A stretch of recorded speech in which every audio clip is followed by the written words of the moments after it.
اللہ تعالیٰ نے جب آپ کو مال دیا ہے تو اس مال کی حفاظت کا بھی طریقہ اللہ نے بتایا کہ سال میں ایک مرتبہ تم اپنے مال کی زکوٰۃ نکال دو تو یہ مال کا میل نکل جائے گا۔ اس کو احادیث کریمہ میں بھی بیان کیا گیا ہے۔ آپ اگر دن بھر کام پہ رہتے ہیں تو 2 دن ہو جائے، 4 دن ہو جائے، 8 دن نہ ہو، 8 دن ہو جائے، اگر آپ نہاتے نہیں تو آپ کے بدن سے بدبو آنے لگ جائے گی اور لوگ قریب آنا چھوڑ دیں اور یہ جسم کی بدبو بڑھتی چلی جائے گی۔ اس کے لیے آپ کو نہانا ضروری ہے۔ کوئی بھی آدمی ہو دنیا میں وہ اپنے جسم کی صفائی کے لیے نہاتا ضرور ہے، کوئی 2 دن میں، کوئی روزانہ، کوئی 3 دن میں، لیکن نہاتا ہے۔ اسی طرح مال کو بہت دنوں تک اگر کوئی جمع کر کے رکھا ہے تو دنیاوی میل اس پر چڑھ جاتا ہے، اور اگر اس کو وہ نہیں پاک کیا تو اس مال کی بدبو اسے ڈس لیتی ہے، اور اس مال کی بدبو اسے بد اخلاق بنا دیتی ہے اور عیاش بنا دیتی ہے۔ جن لوگوں کے گھر میں زکوٰۃ کا 1 روپیہ بھی باقی رہا، گویا کہ ان کے مال میں پورا حرام پیسہ باقی رہا، اور حرام جب تک گھر کے اندر رہے گا اس کے خیالات بھی فاسد خیالات ہوں گے، اس کے اخلاق بھی گندے اخلاق کی طرح بڑھتے رہیں گے۔ میں آپ کو بتاؤں، کسی کے گھر کے سامنے سے آپ گزر رہے ہیں اور گھر کے اندر اگر کسی نے اگربتی جلائی ہے، بخور لگایا ہے تو خوشبو باہر آ ہی جاتی ہے، گزرتے ہی پتہ چلتا ہے۔ لیکن اگر کسی کے گھر کا ٹوائلٹ ٹوٹ چکا اور اس کی غلاظت گھر کے اندر بہہ رہی ہے تو اس کی بدبو صرف گھر والے نہیں، باہر والے بھی سونگھنے لگ جائیں گے۔ اسی طرح سے حرام مال کسی کے گھر میں ہے تو اللہ کے فرشتے اس گھر کے آس پاس تک نہیں آتے ہیں۔ حرام مال جس کے گھر میں جمع کیا ہوا ہو وہ ایسی ہی بدبو دیتا ہے، اللہ کے فرشتے اس کے قریب نہیں آتے ہیں۔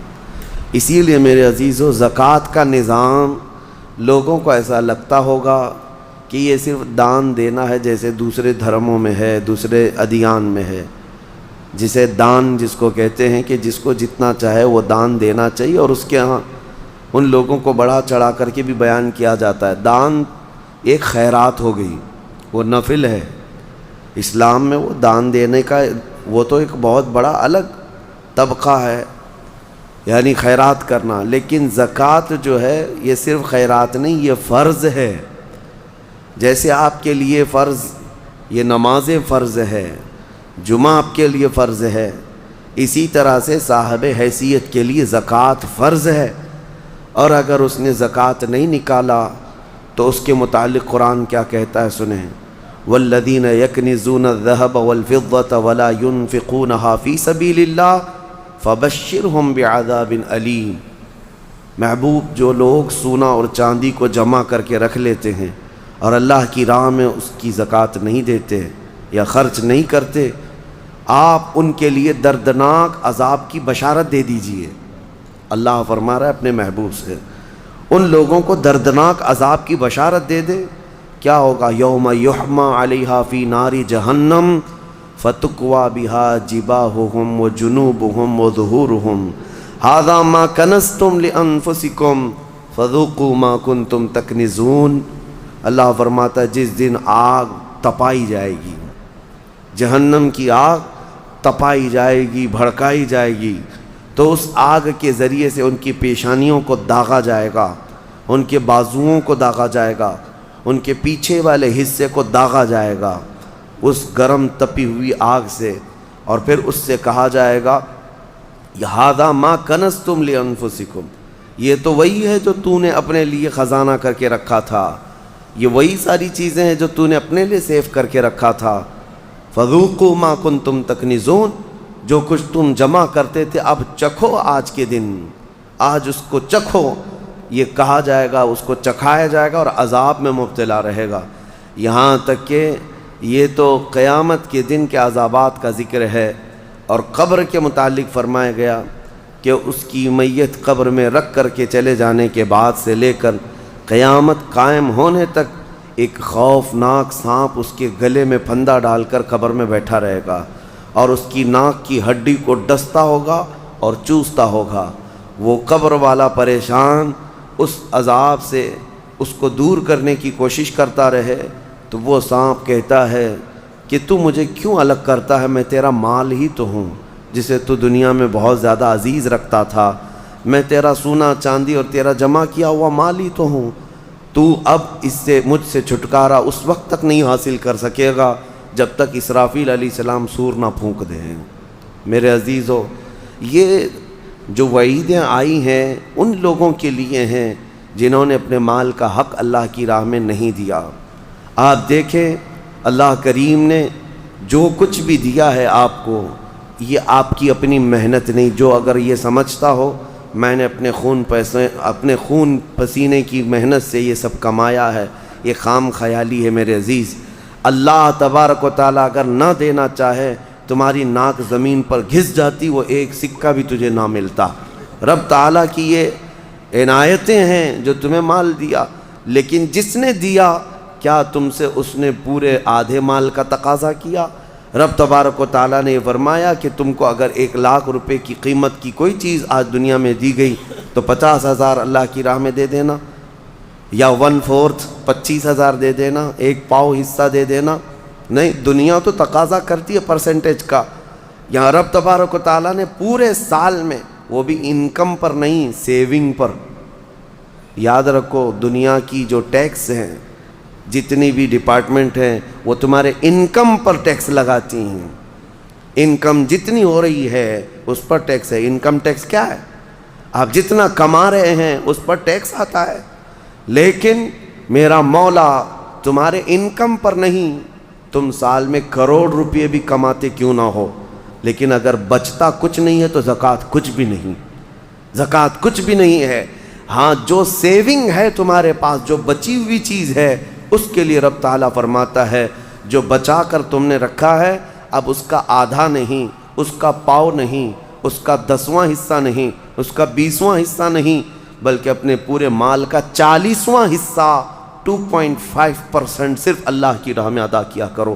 باقی 97.5% تمہارے پاس سیف رہتا ہے، 97.5% تمہارے پاس۔ مجھے حیرت ہوتی ہے زکوٰۃ کے اس نظام کو، کبھی میں سوچتا ہوں اتنا 2.5% نکالنے سے ہوتا کیا ہے؟ کس کا بھلا ہوگا؟ نکالنے والے کا کیا نقصان ہونے والا ہے؟ کچھ بھی نہیں۔ اور جس کو دے رہے ہیں اس کا کیا ہوگا؟ نہیں۔ یہ رب ذوالجلال کی حکمت بالغہ ہے۔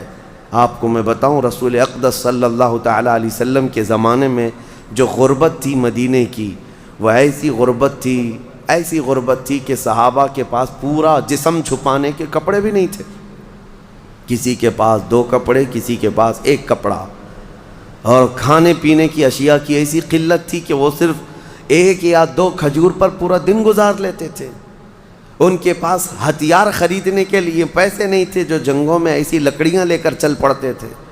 غربت کا عالم یہ تھا۔ آپ کو میں بتاؤں، جنگ بدر جو ہوئی ہے 17 رمضان المبارک کو، 313 صحابہ میرے آقا کے ساتھ گئے تھے بدر کی وادی تک، 160 کلومیٹر۔ لیکن آپ کو پتہ ہے ان 313 صحابہ کے درمیان صرف 4 گھوڑے تھے، 4 گھوڑے۔ آپ سوچ سکتے ہیں 4 گھوڑے تھے صرف جس پر سواری کی جا سکتی ہے 313 لوگوں کے پاس۔ وہ غربت کا عالم تھا، لیکن نبی کریم صلی اللہ تعالیٰ علیہ وسلم نے یہ زکوٰۃ کا نظام قائم فرمایا۔ میں آج آپ کو بتاؤں کہ حضور پاک کی وفات ظاہری کے بعد صدیق اکبر کا زمانہ آیا، 2.5 سال صدیق اکبر نے خلافت کی۔ اس کے بعد سیدنا عمر ابن خطاب کا زمانہ آیا۔ اب دور خلافت عمر میں حضرت عمر فاروق کی خلافت کا دور ہے۔ اب زکوٰۃ کا نظام بڑھ چکا تھا، اسلام کی سرحدیں بھی بہت دور ہو چکی تھیں، بہت پھیل چکی تھیں۔ یمن کے گورنر سیدنا معاذ ابن جبل رضی اللہ تعالیٰ عنہ، صحابی رسول ہیں، وہاں کی زکوٰۃ کلیکٹ کرتے ہیں اور وہ زکوٰۃ مدینہ بھیجتے ہیں حضرت عمر کے پاس، خط لکھ کر کے، امیر المومنین، یمن کے غنی حضرات کی یہ زکوٰۃ ہے، فقراء مدینہ میں اس کو تقسیم کر دیا جائے۔ جب مال مدینے پہنچا، سیدنا عمر فاروق رضی اللہ تعالیٰ عنہ نے لیا، مدینے میں اعلان کیا کہ یمن سے زکوٰۃ آئی ہے، جو مستحقین ہیں وہ آ جائیں۔ 3 دن تک مسلسل اعلان ہوتا رہا، مدینے میں ایک آدمی بھی زکوٰۃ لینے والا رہا ہی نہیں، ہر ایک اتنا کیپیبل ہو چکا تھا کہ زکوٰۃ دینے والے تھے، مدینے میں لینے والا کوئی تھا ہی نہیں۔ یہ اتنا جلدی کیسے ریولیوشن آیا؟ اس غریبی سے کیسے لوگ اس منزل تک پہنچے؟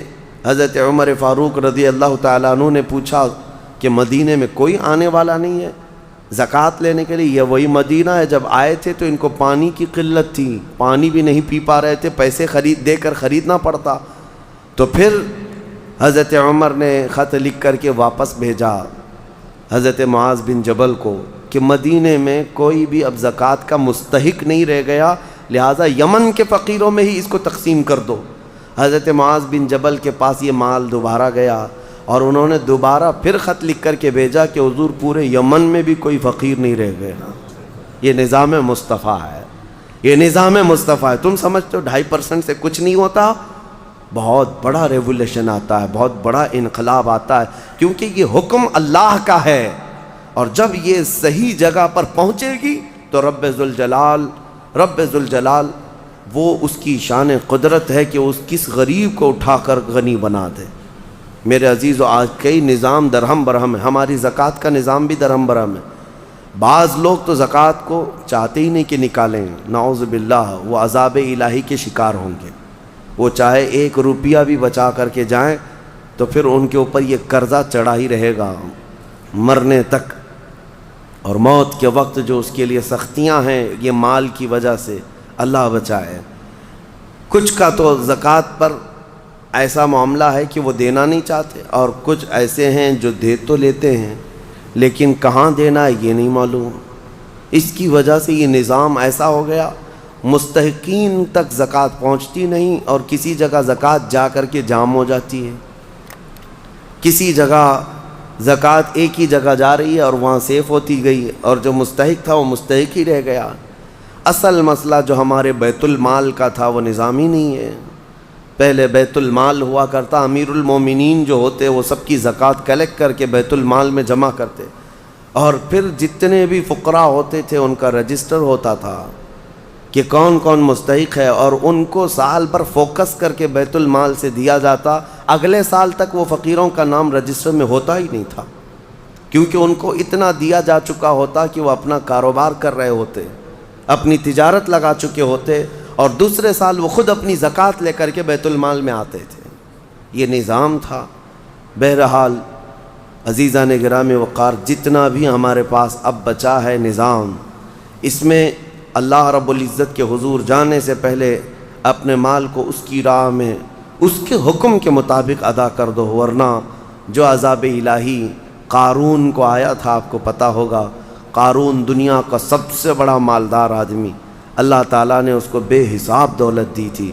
اسی سے سوچو آپ کہ اس کے خزانے اتنے تھے کہ خزانوں کی چابیاں 70 اونٹوں پر لاد کر لی جاتی تھیں، خالی چابیاں رکھنے کے لیے 70 اونٹ لگ جاتے تھے، تو پھر خزانے کتنے رہے ہوں گے؟ بے حساب اللہ نے اسے مالک بنایا تھا دنیا کا۔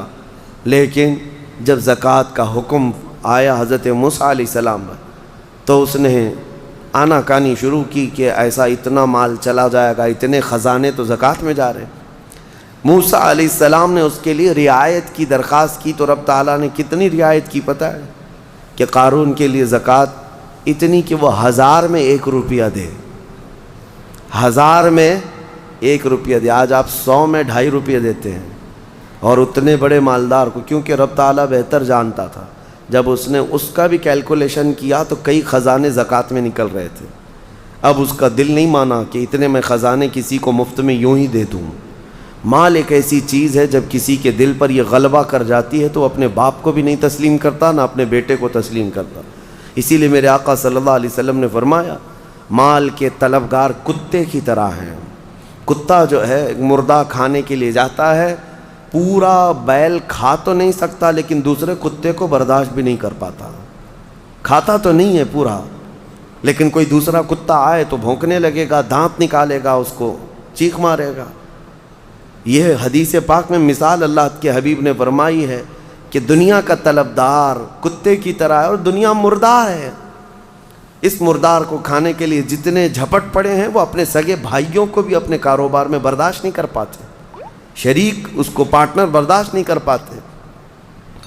میں یہ عرض کر رہا تھا قارون کے متعلق، اس نے موسیٰ علیہ السلام پر زنا کی تہمت لگانے کا ارادہ کر لیا کہ میں ان کو ڈیمیج کر دوں گا تاکہ پوری قوم میں ان کی امیج گر جائے، ختم ہو جائے۔ لیکن موسیٰ علیہ السلام پر وہ تہمت لگا نہ سکا۔ جس عورت کو اس نے پیسے دے کر خریدا تھا وہ عورت بول پڑی کہ مجھے قارون نے اتنے پیسے دیے موسیٰ پر تہمت لگانے کے لیے۔ حضرت موسیٰ علیہ السلام کو جلال آیا، آپ نے صرف اتنا حکم کیا کہ اے زمین قارون کو نگل جا۔ زمین پھٹ گئی، قارون اندر جانے لگا۔ عذاب کو اپنی آنکھوں سے دیکھنے کے بعد بھی مال کا جو حریص ہوتا ہے، لالچی ہوتا ہے، اس کی طلب کیا رہ جاتی ہے پتہ ہے؟ اس وقت جب زمین اسے نگل رہی ہے وہ موسیٰ علیہ السلام سے یوں کہتا ہے، اے موسیٰ تم مجھے دھسا کر میرے خزانوں پر قبضہ کرنا چاہتے ہو، میرے مال پر تم قابض ہونا چاہتے ہو؟ موسیٰ علیہ السلام نے کہا اے زمین رک جا، ٹھہر جا۔ وہ جتنا دھسا تھا وہیں رکا۔ پھر آپ نے حکم فرمایا زمین اس کے پورے خزانوں کو نگل جا۔ زمین پھٹ گئی اور ایسے اس کے خزانے ریت بن گئے، پورے دھس گئے۔ آج بھی وہ مصر میں بحیرہ قارون نام سے فیوم کی ایک جگہ میں موجود ہے، ایک سمندر کی طرح دکھتا ہے جس پر پورا پانی ہے آج، جہاں اس کے خزانے غرق کر دیے گئے تھے۔ اور اس کے بعد پھر موسیٰ علیہ السلام نے حکم دیا زمین اس کو بھی نگل جا۔ وہ ہمیشہ کے لیے زمین بوس ہو گیا، ختم ہو گیا۔ اور اس کا ذکر قرآن پاک میں بھی اللہ تعالیٰ نے فرمایا وَآتَيْنَاهُ مِنَ الْكُنُوزِ، ہم نے اس کو خزانے دیے تھے، لیکن اللہ کی راہ میں جب دینے کی بات آئی تو پھر دل پسیج گیا، اور دل کے اندر نہ جانے کیسے کیسے خیالات آئے کہ میں نہیں دوں گا۔ آج جس کو مال کی محبت غالب ہو گئی اس کا حشر قارون کے ساتھ ہوگا قیامت کے دن، وہ قارون کے ساتھ اٹھایا جائے گا۔ میرے عزیزو، مال دینے سے کبھی کم نہیں ہوتا۔ میں آپ کو بتاؤں 1400 سال کے بعد بھی آج بھی مدینہ طیبہ میں حضرت عثمان غنی کا اکاؤنٹ چل رہا ہے، پتہ ہے آپ کو؟ ان کے نام کی آج بھی ہوٹل ہے، وقف عثمان بن عفان۔ ان کا خریدا ہوا کنواں آج بھی موجود ہے مدینے میں۔ ان کے پیسے ابھی ختم نہیں ہوئے، ان کے پیسوں سے میونسپلٹی کا خرچہ آج بھی نکالا جاتا ہے مدینے کا۔ 14 صدیاں گزر گئی لیکن مال ابھی تک ختم نہیں ہوا عثمان ابن عفان رضی اللہ تعالیٰ عنہ کا۔ سنا ہے کہ ان کا کھاتا بھی چلتا ہے اور اس کو ہمیشہ ترقی دی جاتی رہتی ہے۔ میں یہ پوچھنا چاہتا ہوں میرے عزیزو، اللہ کی راہ میں دینے والے وہ عثمان ابن عفان جن کے لیے میرے آقا صلی اللہ علیہ وسلم نے دعا کی تھی، جب جیش العسرہ جنگ تبوک میں جا رہے تھے، نبی پاک صلی اللہ تعالیٰ علیہ وسلم نے اعلان فرمایا کوئی ہے جو اللہ کی راہ میں اپنا مال خرچ کرے؟ حضرت عثمان غنی رضی اللہ تعالیٰ عنہ نے اعلان کیا 1000 اونٹ میری جانب سے اور اتنا ہی ساز و سامان۔ پھر دوسری بار حضور پاک صلی اللہ علیہ وسلم نے اعلان فرمایا اور کوئی ہے؟ حضرت عثمان غنی دوبارہ اٹھتے ہیں اور کہتے ہیں 1000 اونٹ میری جانب سے اور اتنا ہی ساز و سامان۔ تیسری بار میرے آقا صلی اللہ علیہ وسلم نے پھر اعلان کیا کوئی اور اللہ کی راہ میں وقف کرے گا؟ حضرت عثمان غنی پھر اٹھتے ہیں اور کہتے ہیں 1000 اونٹ اور میری جانب سے۔ ایک محفل میں 3000 اونٹ ساز و سامان کے وقف کرنا، اور اس کے بعد میرے آقا نے فرمایا اب عثمان کو جنت میں جانے سے کوئی چیز روک ہی نہیں سکتی، جنت واجب کر لیا انہوں نے اپنے اوپر۔ میں کیلکولیشن کے اعتبار سے آپ کو ایک تخمینہ اندازاً بتاؤں، اس زمانے میں جو حضرت عثمان غنی نے ایک محفل میں وقف کیا تھا حضور پاک کے ایک فرمان پر، ایک محفل میں جو دیا تھا، آج کے حساب سے جب اس کو ٹیلی کیا جائے اور کیلکولیٹ کر کے اس کی آج کی قیمت لگائی جائے تو تقریباً 116 کروڑ روپے کی قیمت ہوتی ہے۔ 1 ارب 16 کروڑ آج کے دور کے اعتبار سے۔ وہ اونٹ، وہ ساز و سامان، وہ ساری چیزیں، ہے کوئی جو فرمان مصطفیٰ پر 120 کروڑ اپنا یوں ہی لگا دے اللہ اور اس کے رسول کے نام پر؟ اب یہاں سے یہ بھی اندازہ ہوتا ہے کہ اللہ تعالیٰ نے ان کو اس زمانے میں کتنا مال دیا تھا، لیکن کبھی انہوں نے اللہ کی راہ میں خرچ کرنے کے لیے بخالت سے کام کبھی نہیں لیا، کبھی کوئی کنجوسی نہیں، کبھی کوئی مال پر بیٹھ جانا سانپ کی طرح، کوئی ایک جگہ بھی ہمیں نہیں دکھا سکتا، حتیٰ کہ ایک تجارت انہوں نے جو کی تھی، اللہ اکبر، وہ ایسی تجارت کہ مدینے میں جو ہے یہودی بڑے پیسے والے تھے. آج بھی پوری دنیا کو کریڈٹ پر جو چلا رہے ہیں یہ یہودی ہیں. ملٹی نیشنل کمپنیاں سب یہ اپنے پاس رکھتے ہیں، ورلڈ بینک ان کے پاس ہیں. پوری دنیا کی بڑی بڑی کمپنیاں جو آج آپ کو نظر آتی ہیں، وہ الیکٹرانک تمام چیزوں کو لیں یا پھر کھانے پینے کی چیزوں کو لیں یا استعمال کی چیزیں، بڑے لیول کی کمپنیاں جن پر یہ ڈیرا ڈال کر بیٹھے ہوئے ہیں. اور ان کا حال یہی ہے کہ لوگوں کو سود پر دو اور ان کا پورا مال کھینچ لو. اب ہر چیز پر کریڈٹ ہے نا.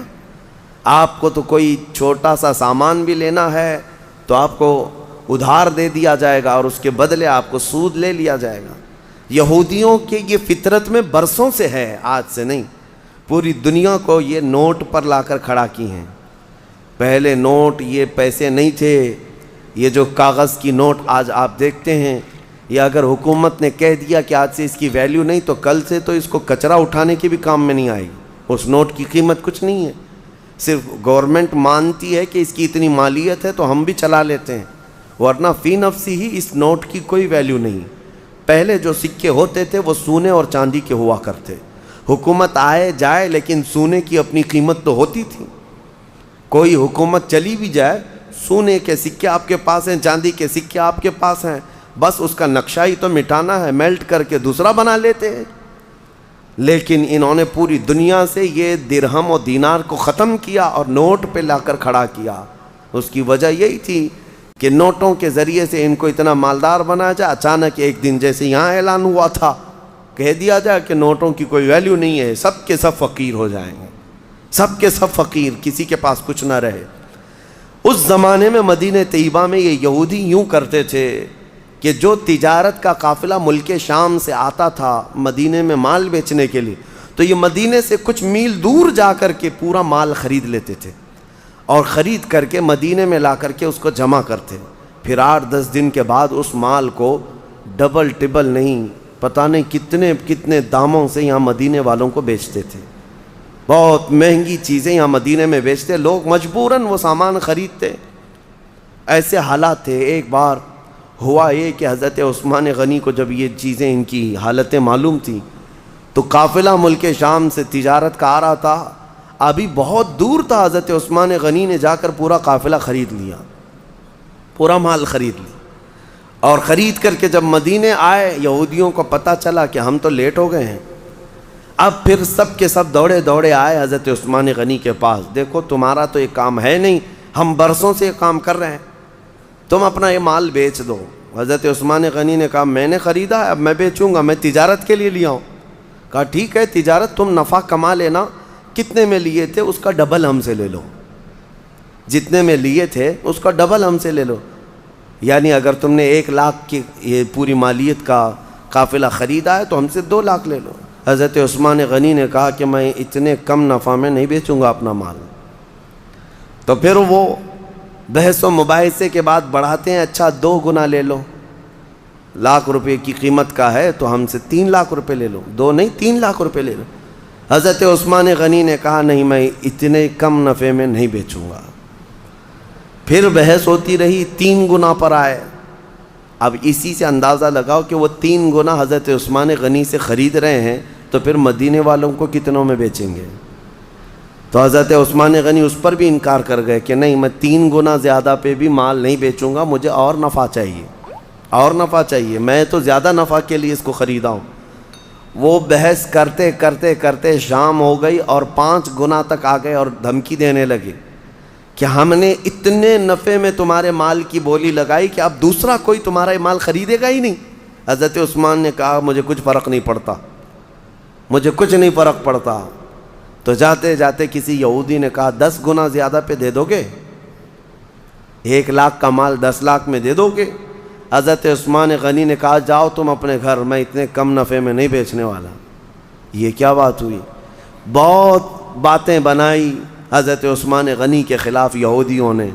اس کے بعد 1 دن گزرا تھا، مدینے کے ایک میدان میں پورے قافلے کا غلہ، تجارت کا مال سب اتار دیا گیا. حضرت عثمان غنی رضی اللہ تعالیٰ عنہ مدینے میں آئے اور عام اعلان کیا جس کو جس مال کی ضرورت ہے وہ اس میدان میں آئے اور مفت میں لے کر چلا جائے، جس کی جو ضرورت ہے۔ حضرت عثمان غنی کے اس اعلان پر غربائے مدینہ، فقرائے مدینہ ٹوٹ پڑے، جن کو جس غلے کے اناج کی ضرورت تھی وہ بھر بھر کر لے کر چلے گئے۔ شام ہوئی تو یہودی آئے اور پوچھنے لگے، عثمان یہ کیا کیا تم نے، یہ کیا کیا تم نے؟ ہم 10 گنا زیادہ پر مال خریدنا چاہتے تھے اور تم نے اونے پونے پتہ نہیں مفت میں کیوں بانٹ دیا؟ حضرت عثمان نے کہا، میں نہیں کہتا تھا کہ میں زیادہ نفع چاہتا تھا، تم اتنا نفع نہیں دے سکے، کہا تم تو مفت میں دیے۔ کہا کس نے کہا؟ جھوٹ بات ہے، میں نے مفت میں دیا، میں نے اللہ کے ہاتھ 70 گنا زیادہ فائدے میں بیچا ہے، 70 گنا فائدے میں نے بیچا ہے اپنا مال، اور وہ بھی میرا خریدار خلاق کائنات رب العالمین ہے جو وعدہ خلافی نہیں کرتا۔ یہ عثمان غنی کا یقین اور توکل تھا اپنے رب کی ذات پر، کیونکہ قرآن میں اللہ نے فرمایا مثل الذین ينفقون اموالهم فی سبیل اللہ کمثل حبۃ انبتت 7 سنابل فی کل سنبلۃ 100 حبہ۔ انہی کی شان میں یہ آیتیں نازل ہوئی تھی، حضرت عثمان کی شان میں یہ آیتیں نازل ہوئی۔ اللہ فرماتا ان لوگوں کی مثال جو اللہ کی راہ میں دیتے ہیں ایسے ہی ہے جیسے کسی نے پھلیوں کی ایک بیج بوئی زمین پر۔ پھلی جانتے ہیں جس میں لمبی لمبی پھلیاں ہوتی ہیں، اللہ تعالیٰ فرماتا ہے پھلیوں کا بیج کسی نے بویا، اور پھر جب وہ پودا اگ آیا تو اس پودے میں 70 بالیاں نکلیں، 70 پھلیاں نکلیں، اور ہر پھلی میں 100 بیج، ہر پھلی میں 100 بیج، ایک بیج ڈالا تھا 70 پھلیاں نکلیں اور ہر پھلی میں 100 بیج۔ اللہ فرماتا ہے کہ اس کا مطلب یہ ہوا کہ ایک بیج ڈالا تو 70 پھلیاں نہیں آئیں بلکہ 700، اور اللہ تبارک و تعالیٰ فرماتا ہے اس سے بھی زیادہ رب تبارک و تعالیٰ دینے پر قادر ہے۔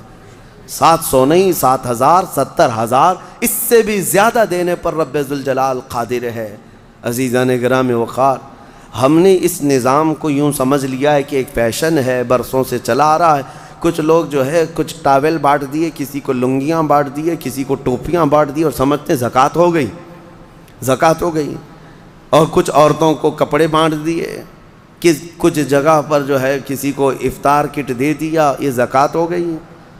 کچھ چیزوں کا دکھاوا کر لینے سے زکوٰۃ نہیں ہوتی، زکوٰۃ کا مال پورا کا پورا حساب کرو، حساب کے ساتھ نکالو اور مستحق تک پہنچاؤ۔ یا اگر کسی کو وکیل بناتے ہو اپنی زکوٰۃ کا تو پھر اس وکیل کے ذریعے سے مستحق تک اس مال کو پہنچاؤ۔